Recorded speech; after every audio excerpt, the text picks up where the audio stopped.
Praise the Lord. मैं सबसे पहले हमारे जीवित और महान परमेश्वर को धन्यवाद देता हूँ क्योंकि उसने हमें बहुत संभाला और अनुग्रह दिया है। और उसके बाद मैं भाई और बहनों बात करना चाहता हूँ एक बहुत ही महत्वपूर्ण वचन के ऊपर। लिखा है मत्ती 5:8 में, धन्य है वे जिनके मन शुद्ध हैं, वे परमेश्वर को देखेंगे। ब्लेसेड आर दोस, वो लोग आशीषित हैं, धन्य है, आशीषित है जिनके मन शुद्ध है। केवल वो लोग बरकत पाए हुए हैं, ब्लेसेड हैं, आशीषित हैं। जिनके जिनके मन शुद्ध हैं, उनके लिए एक बरकत है, वो परमेश्वर को देखेंगे। क्या होता है मन का शुद्ध होना, और हमें पता कैसे लगता है कि हमारा मन शुद्ध है? आपको तब तक पता नहीं लगेगा कि आपका मन कितना शुद्ध है जब तक आपके जीवन में एग्जाम नहीं आएगा, परीक्षा नहीं आएगी। आपने कितनी पढ़ाई की है ये तभी पता लगेगा जब आपके सामने एग्जामिनेशन आएगा और उसमें आप एग्जाम लिखोगे। आप जानते हैं क्या होता है मन का शुद्ध होना? बाइबल कहती है, यूसुफ के बारे में बाइबल बताती है, उसके भाइयों ने उसे गड्ढे में गिरा दिया, वो मिस्र में गया, मिस्र में उसको बेचा गया। उसके बाद उस पर गलत एलिगेशन लगी। गलत एलिगेशन लगने के बाद बहुत सालों तक वो जेल में रहा। जेल में रहने के बाद वचन ऐसा बताता है, आप देखेंगे कि जब उसको बाहर निकाला गया, वो मिस्र का प्रधान बना। प्रधान बनने के बाद आप देखेंगे वचन ऐसा बताता है, उसके भाई लोग उसके सामने आए, अपने भाइयों के सामने आकर वो उनको सजा नहीं दे रहा है कि तुम्हारी वजह से मिस्र में मेरे को इतना सब कुछ झेलना पड़ गया। लेकिन आप देखेंगे कि यूसुफ वहां पर आकर कहता है, परमेश्वर मुझे यहाँ ले आया ताकि तुम्हारे प्राण बचे। आप जानते हैं इसको कहते हैं मन को शुद्ध रखना। अब हमारे प्रभु यीशु मसीह को फ्रॉम द न्यू टेस्टामेंट, नए नियम से आप देख सकते हैं, उसको मारा गया, उसको पीटा गया, उसका मजाक बनाया गया, उसके लिए गलत गलत शब्द निकाले गए, उसको लोग गलत नामों से पुकारा करते थे। उसके बाद भी क्रूस पर वो कह रहा था, हे पिता इन्हें क्षमा कर क्योंकि ये नहीं जानते कि ये क्या कर रहे हैं।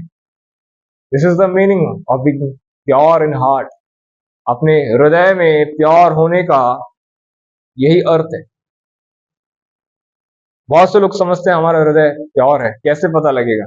जब आपका विरोध करने वाले लोग आपके सामने आएंगे और आपको मुंह पर कुछ गलत सुनाएंगे, उस समय यदि आप अपने मन को प्योर रखते हो, साफ रखते हो उनके प्रति, और अपने आप को उस सच्चे न्याय के हाथों में सौंपते हो, सच्चे न्याय के हाथों में सौंपते हो, जिस प्रकार से प्रभु यीशु के बारे में लिखा है, पतरस कहता है, वह गालियों के बदले गाली नहीं देता था, उसके मुंह से छल की बातें नहीं निकलती थी, परंतु वह अपने आप को सच्चे न्याय के हाथों में सौंपता था।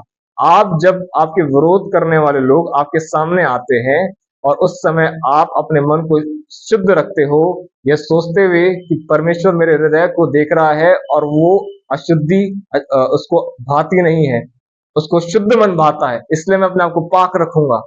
उस समय आप अपने आप को पाक रखते हो और अपने आप को परमेश्वर के हाथों में सौंप देते हो।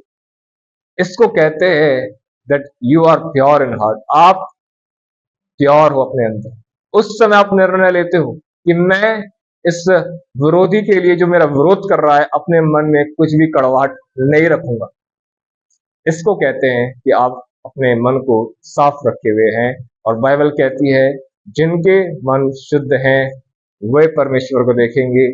याद रखिएगा इस बात को, हमें पवित्रता का खोजी होना बहुत जरूरी है, जिसका बगैर प्रभु को कोई देख नहीं पाएगा। अगर आप चाहते हैं पवित्र होना, तो मैं आपको बताना चाहता हूँ, यीशु ने कहा, सत्य के द्वारा इन्हें पवित्र कर, तेरा वचन सत्य है। परमेश्वर के वचन को पढ़िए। परमेश्वर का वचन आपके अंदर जब जाएगा तो हर एक प्रकार की गंदगी को वहां से बहाकर ले जाएगा, बाहर कर देगा। परमेश्वर का वचन जल के समान है। जब ये बहता हुआ आपके अंदर जाएगा, आपके अंदर जो गंदगी है, जो कचरा है, उसको बहा देगा, उसको साफ कर देगा, आपको पूरा अंदर से साफ कर देगा, शुद्ध कर देगा। तो परमेश्वर के वचन के साथ समय गुजारें और आप देखेंगे आप अंदर से पवित्र होते जाएंगे, शुद्ध होते जाएंगे। मैं उम्मीद रखता हूं खुदा ने आपसे बात की। इन सारे वचनों के द्वारा खुदा आपको बरकत दे। आप सभी को जय मसीह।